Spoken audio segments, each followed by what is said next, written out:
Storytelling by Ai. बहुत समय पहले की बात है। पहाड़ों के बीच एक छोटा सा गांव था। उसका नाम था भैरवपुर।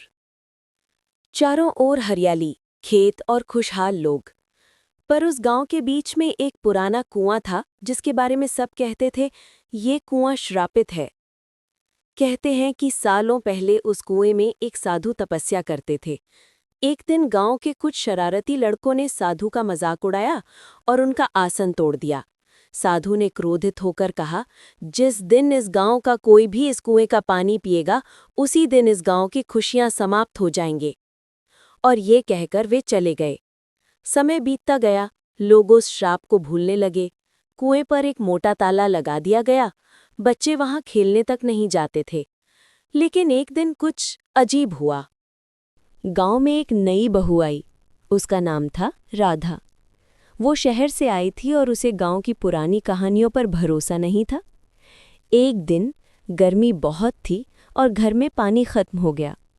उसने सोचा, कुआं तो पास ही है, बस थोड़ा पानी भर लूं। लोगों ने उसे रोका, पर उसने किसी की नहीं सुनी। उसने कुएं का ताला तोड़ा और पानी भर लिया। जैसे ही उसने पहला घूंट पिया, अचानक आकाश में काले बादल छा गए। हवा तेज चलने लगी और पूरे गांव में अंधेरा छा गया।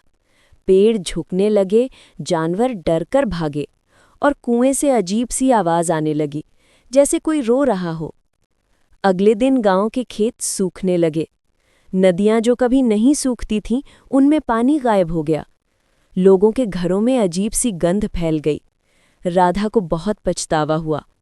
उसने गांव वालों से माफी मांगी और कहा, मैंने गलती की है, मुझे ही इसका हल ढूंढना होगा। राधा अकेली जंगल में गई, जहां कहा जाता था कि वहीं साधु तपस्या करते थे। उसने उनके नाम से पुकारा, हे महात्मा, कृपा करें, मेरा गांव बचा लीजिए। जंगल में सन्नाटा था, पर अचानक एक रोशनी से फैली। साधु की आत्मा प्रकट हुई और उन्होंने कहा, तुम्हारा पश्चाताप सच्चा है। जाओ, उस कुएं में ये तुलसी डाल दो, शाप मिट जाएगा। राधा दौड़कर गांव लौटी, तुलसी की डाली कुएं में डाली और कुछ ही पलों में काले बादल छट गए। सूरज फिर चमक उठा, खेतों में हरियाली लौट आई। उस दिन से गांववालों ने वचन लिया, वे कभी किसी साधु या बुजुर्ग का अपमान नहीं करेंगे। और उस कुएं के पास आज भी एक छोटी तुलसी का पौधा हरा भरा खड़ा है, जैसे उस सच्ची नारी की निष्ठा और भक्ति की निशानी।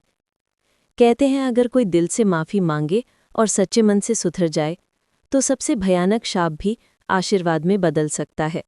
Like and subscribe for more stories by Ai.